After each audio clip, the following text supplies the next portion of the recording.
أعوذ بالله من الشيطان الرجيم. بسم الله الرحمن الرحيم. طاسيم.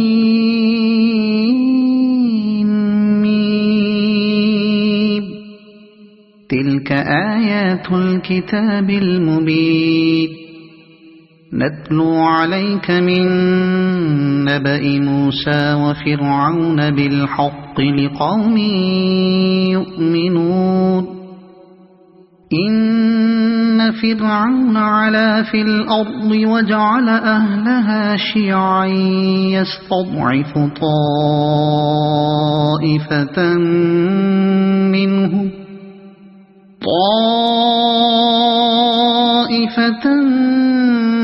منهم يذبح أبناءهم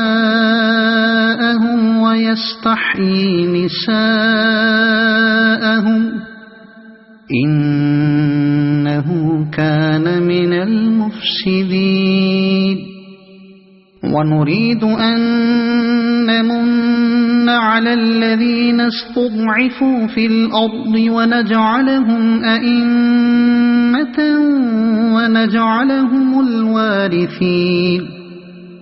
ونمكن لهم في الأرض ونري فرعون وهامان وجنودهما منهم ما كانوا يحذرون. وأوحينا إلى أم موسى أن أرضعيه فإذا خفت عليه فألقيه في اليم ولا تخافي ولا تحزني إنا رادوه إليك وجاعلوه من المرسلين. فالتقطه آل فرعون ليكون لهم عدوا وحزنا إن فرعون وهامان وجنودهما كانوا خاطئين. وقالت امرأة فرعون قرة عين لي ولك لا تقتلوه عسى أن ينفعنا أو نتخذه ولدا وهم لا يشعرون. وأصبح فؤاد أم موسى فارغا إن كادت لتبدي به لولا أن ربطنا على قلبها لتكون من المؤمنين. وقالت لأخته قصيه فبصرت به عن جنب وهم لا يشعرون. وحرمنا عليه المراضع من قبل فقالت هل أدلكم على أهل بيت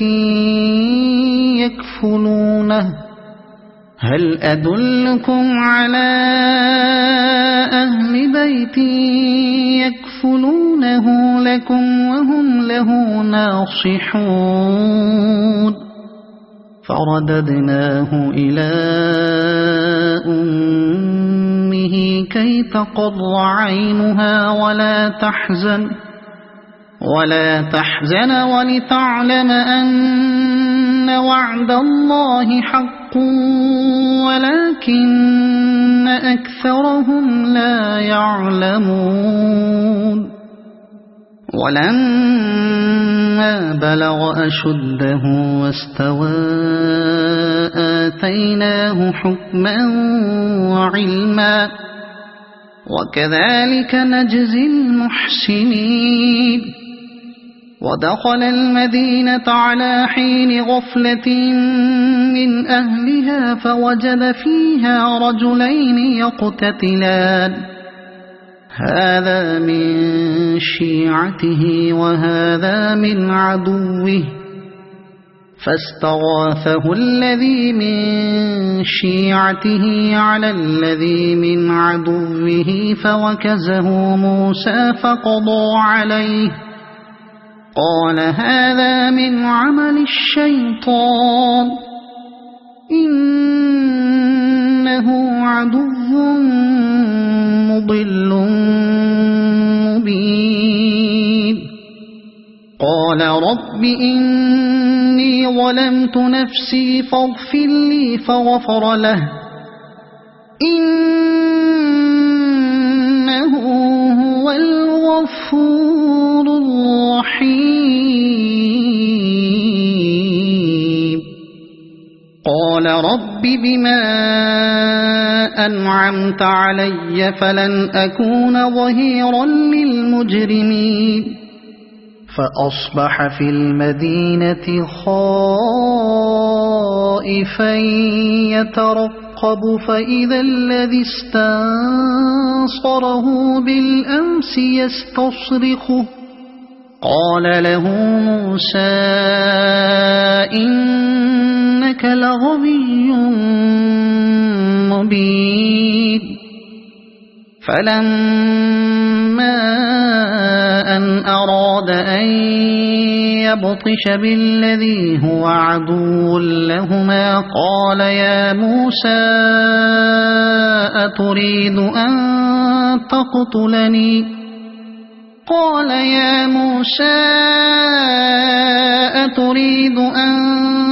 تقتلني كما قتلت نفسا بالأمس إن تريد إلا أن تكون جبارا في الأرض وما تريد أن تكون من المصلحين وجاء رجل من أقصى المدينة يسعى قال يا موسى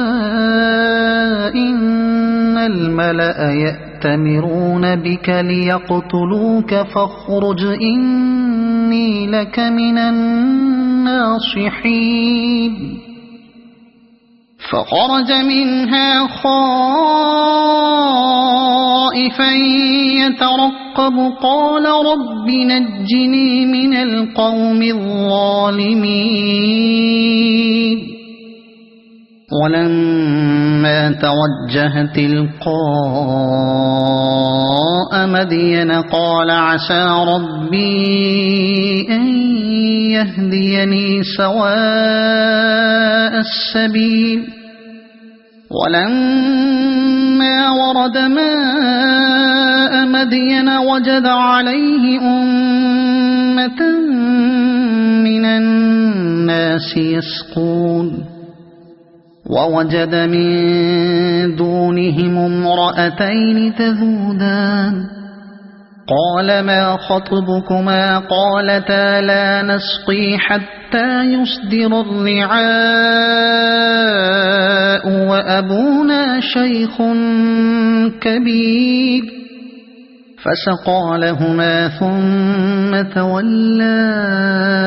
إلى الظل فقال رب إني لما أنزلت إلي من خير فقير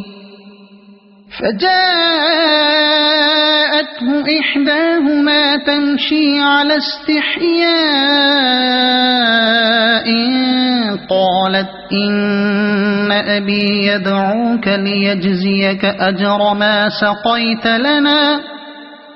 فلما جاءه وقص عليه القصص قال لا تخف نجوت من القوم الظالمين قالت إحداهما يا أبت استأجره إن خير من استأجرت القوي الأمين قال إني أريد أن أنكحك إحدى ابنتي هاتين على أن تأجرني 8 حجج فإن أتممت 10 فمن عندك وما أريد أن أشق عليك ستجدني إن شاء الله من الصالحين قال ذلك بيني وبينك أيما الأجلين قضيت فلا عدوان علي والله على ما نقول وكيل فلما قضى موسى الأجل وسار بأهله آنس من جانب الطور نارا قال لأهلهم كثوا إني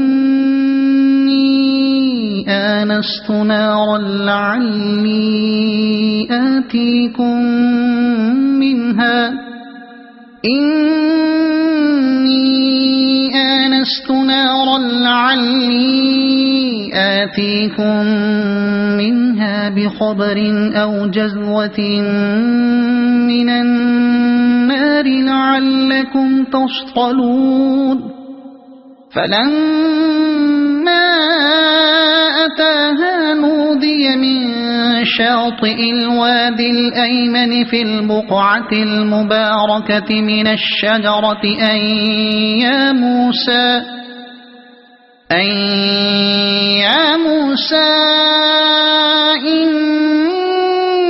إني أنا الله رب العالمين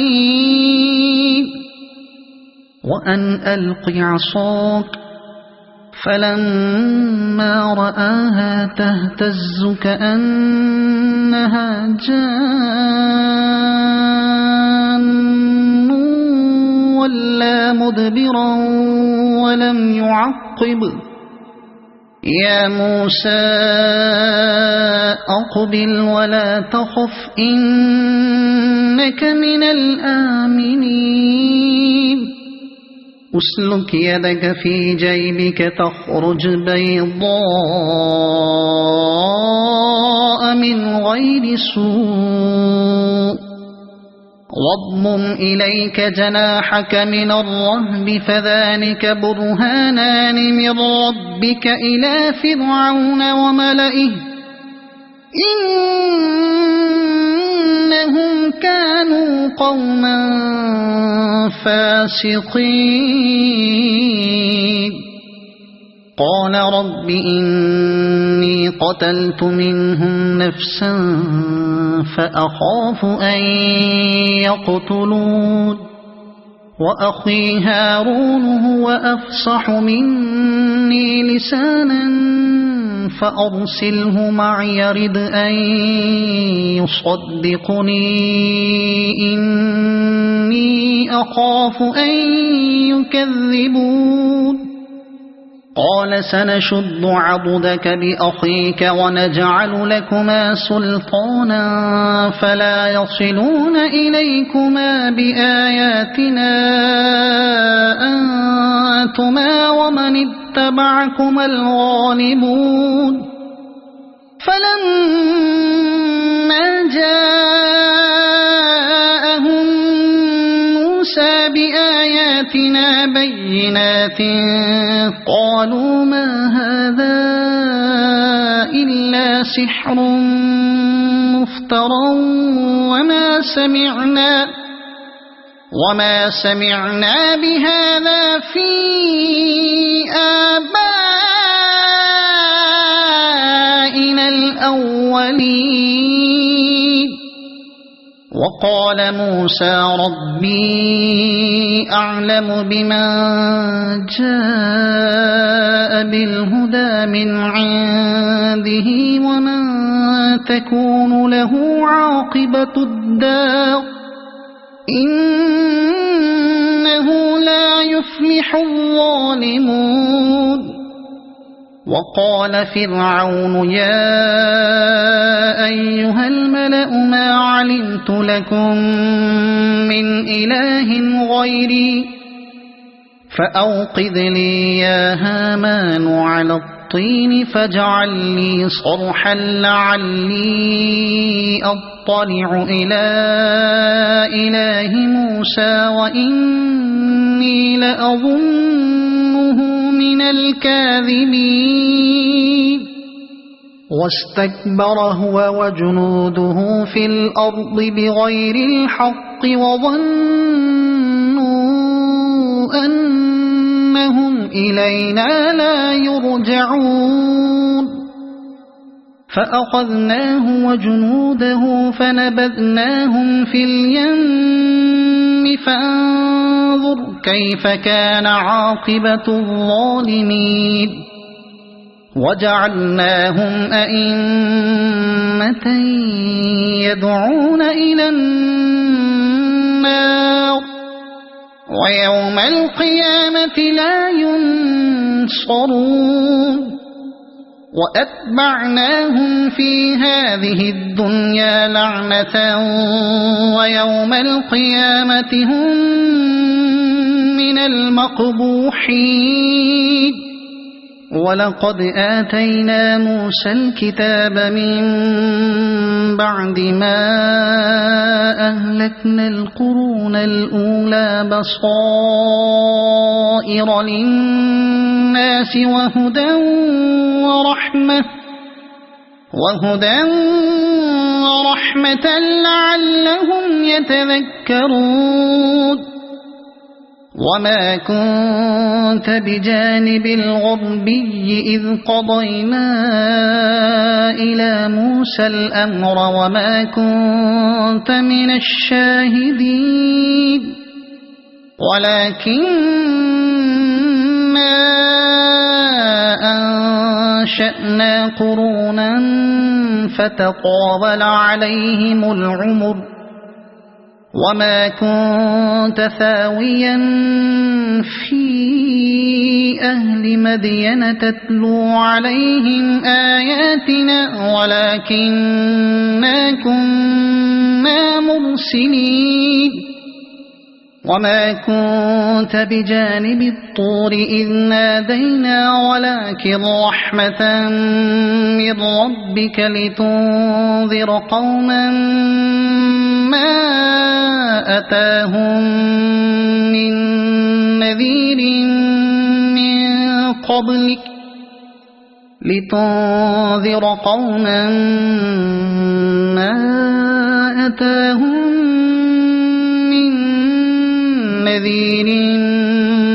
من قبلك لعلهم يتذكرون ولولا أن تصيبهم مصيبة بما قدمت أيديهم فيقولوا ربنا لولا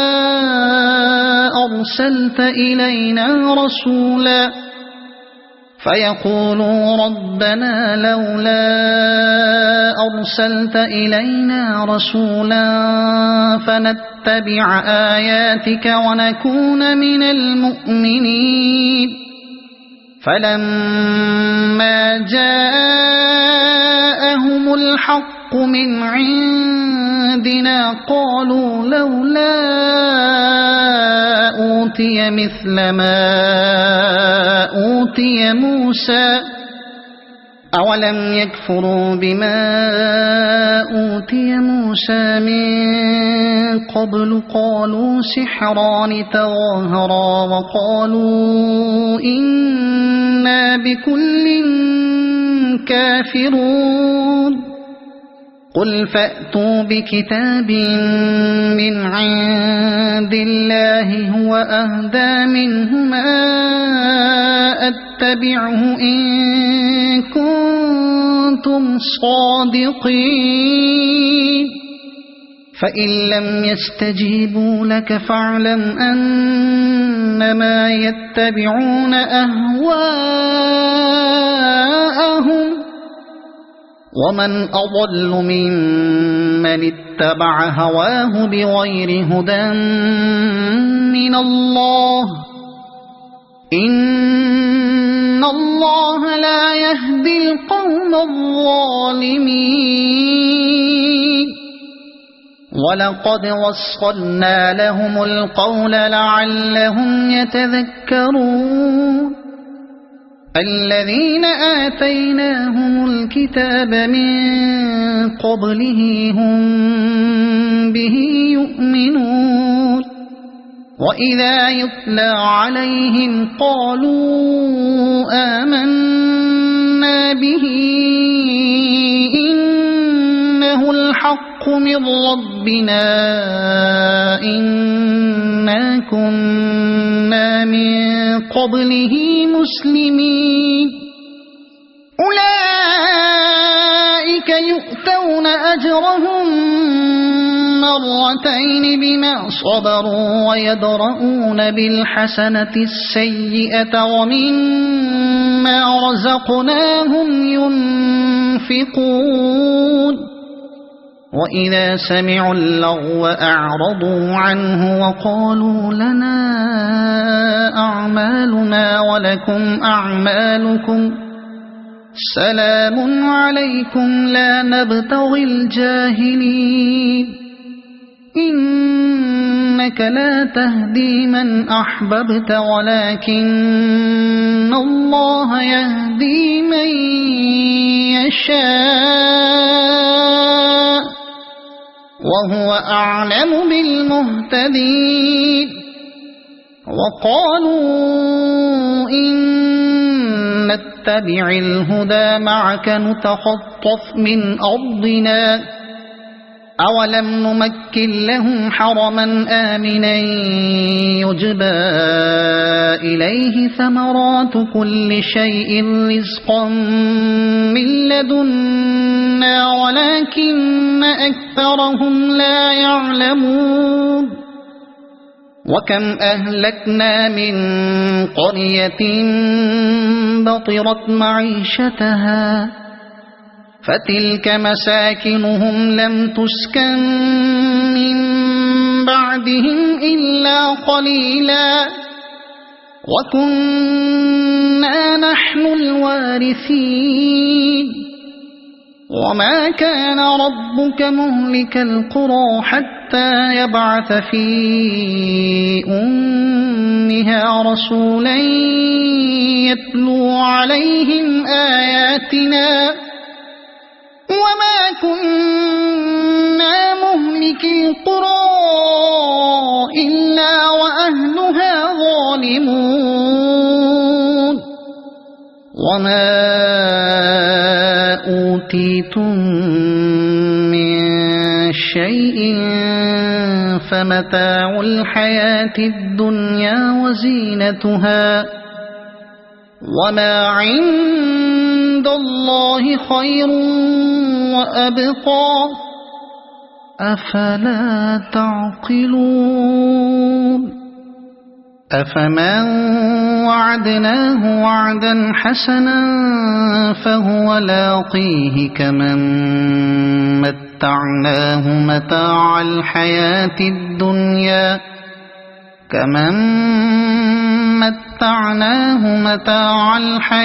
الدنيا ثم هو يوم القيامة من المحضرين ويوم يناديهم فيقول أين شركائي الذين كنتم تزعمون قال الذين حق عليهم القول ربنا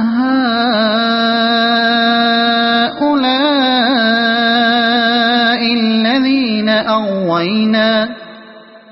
أغويناهم كما غوينا تبرأنا إليك ما كانوا إيانا يعبدون وقيل ادعوا شركاءكم فدعوهم فلم يستجيبوا لهم ورأوا العذاب لو أنهم كانوا يهتدون ويوم يناديهم فيقول ماذا أجبتم المرسلين فعميت عليهم الأنباء يومئذ فهم لا يتساءلون فأما من تاب وآمن وعمل صالحا فعسى أن يكون من المفلحين وربك يخلق ما يشاء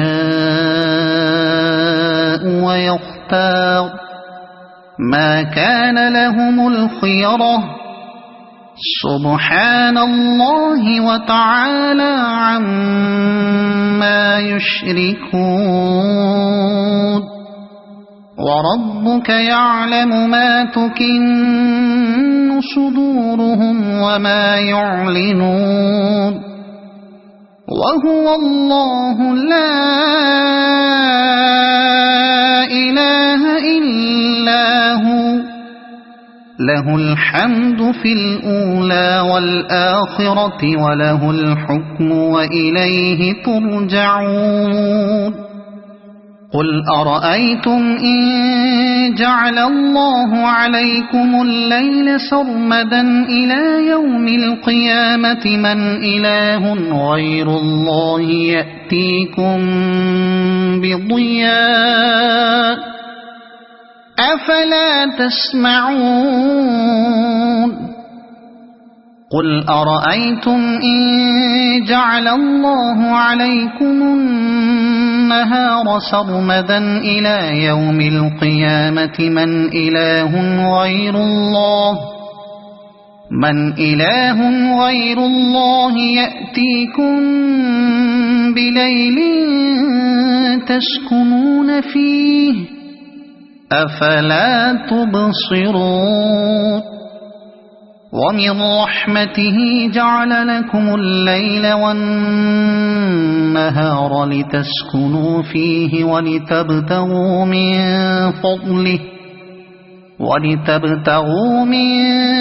فضله ولعلكم تشكرون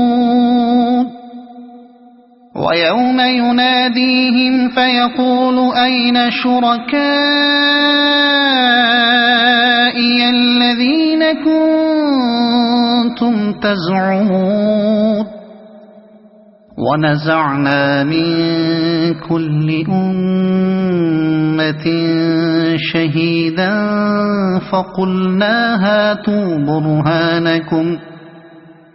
فقلنا هاتوا برهانكم فعلموا أن الحق لله وضل عنهم ما كانوا يفترون إن قارون كان من قوم موسى فبغى عليهم وآتيناه من الكنوز ما إن مفاتحه لتنوء بالعصبة أولي القوة إذ قال له قومه لا تفرح إن الله لا يحب الفرحين وابتغ فيما آتاك الله الدار الآخرة ولا تنس نصيبك من الدنيا وأحسن كما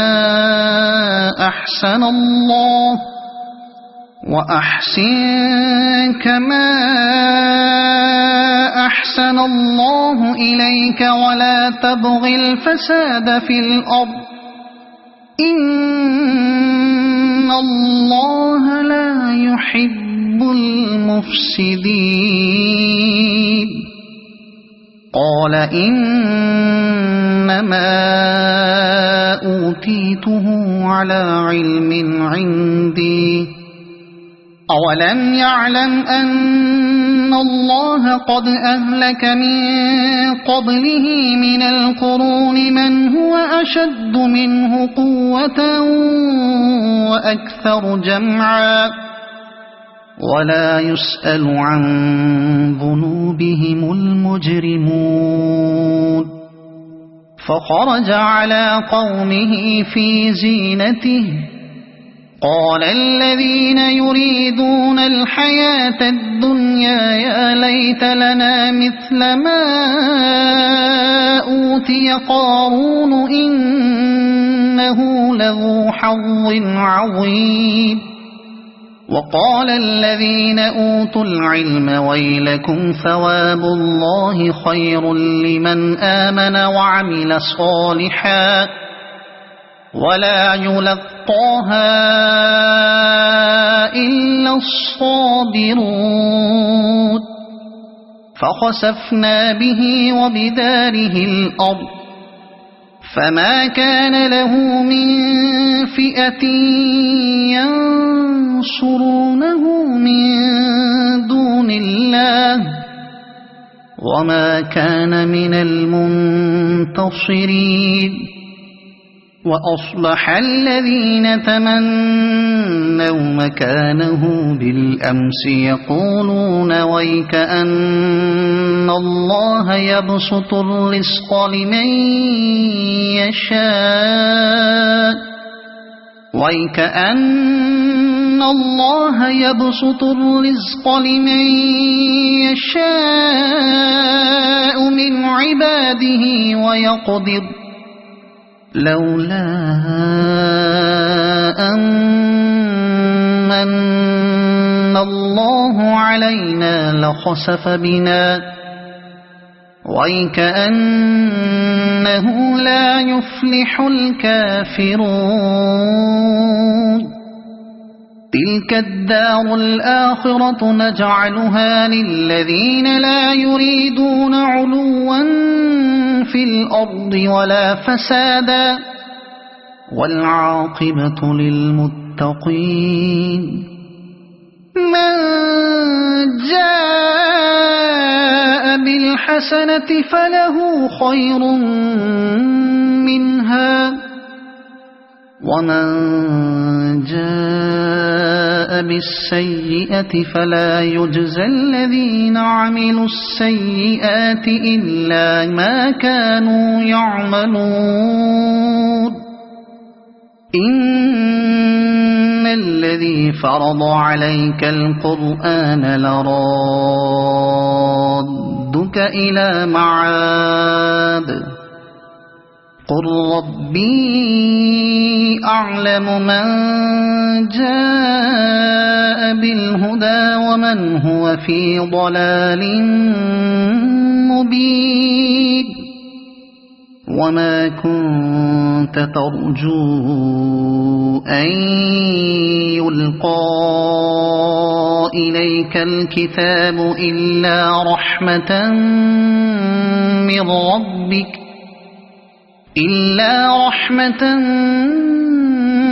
من ربك فلا تكونن ظهيرا للكافرين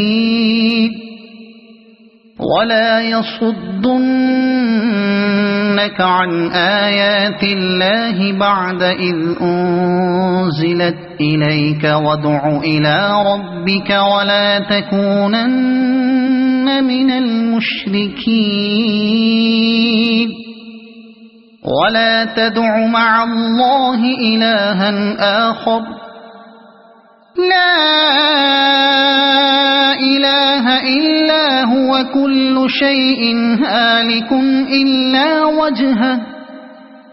له الحكم وإليه ترجعون